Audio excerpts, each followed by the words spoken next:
Now, folks, my next guest is one of the most highly respected Wall Street analysts out there, but she's actually based out of Pennsylvania as well. I'm going to bring in Bokeh Capital Partners LLC founder Kim Forrest. Kim, listen, by the way, I know you own U.S. Steel. I know we've talked about it before.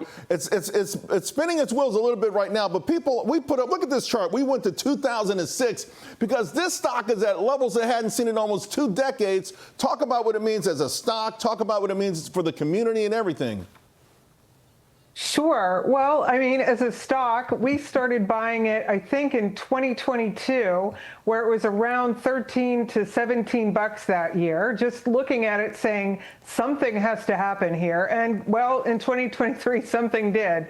And I think that's kind of like Pittsburgh in general. We've been waiting for something to happen. And maybe this is the beginning of a renaissance in steelmaking here with adding not just Nippon's dollars to the area by buying this company and rebuilding it, but also their technology to the mix. Because that's what we really needed here was just better facilities to make steel more cheaply. You know, it's so amazing. We gave all of that away, right? In the name of efficiency, in the name of corporate profits. We gave it all away.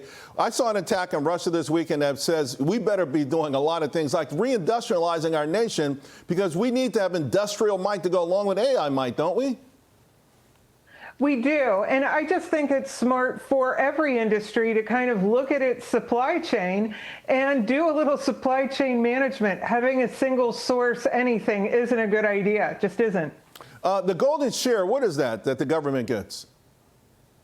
Sure. Well, they get the ability to give thumbs up or thumbs down on shutting the plant down, on lower capacity, all of the things that we would want to have because we are going to, the United States is largely going to be buying the product made by a Japanese company here in America. So we wanted to have that lever of control, and I think it's going to work. Would you say this deal, is it a reflection of the end or just maybe the second American century? In other words, you know, on Wall Street, everyone's talking about the end of American exceptionalism. Where do you stand on that?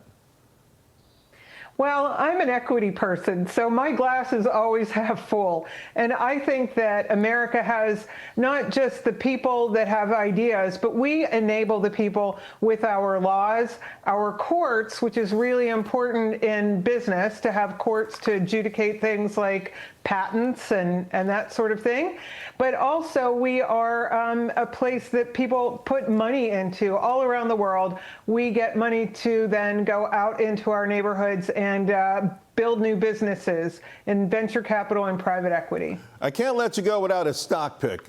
Okay, we know the other steel names are doing really well here, but you've got a local name, Coherent.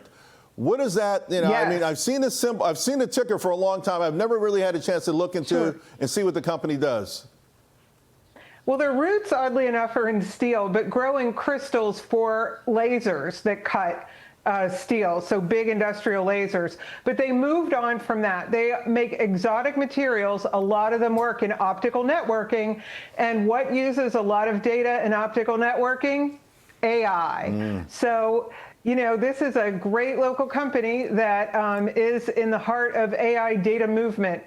All right, 15 seconds, but I got to squeeze it in again. You're the tech. You love technology. You've been on tech stocks long before anyone else. Mag 7's making a pretty nice comeback. Looks like it's consolidating the gains. You still like it here? I do. I mean, who else is, where are the ad dollars going to go? Back to linear TV? Probably not. So where the people are, the ad dollars follow. And by and large, that's mostly what Google and any of the search or social media companies are. So there you go. All right, Kim, great seeing you. Thank you very much. Thank you.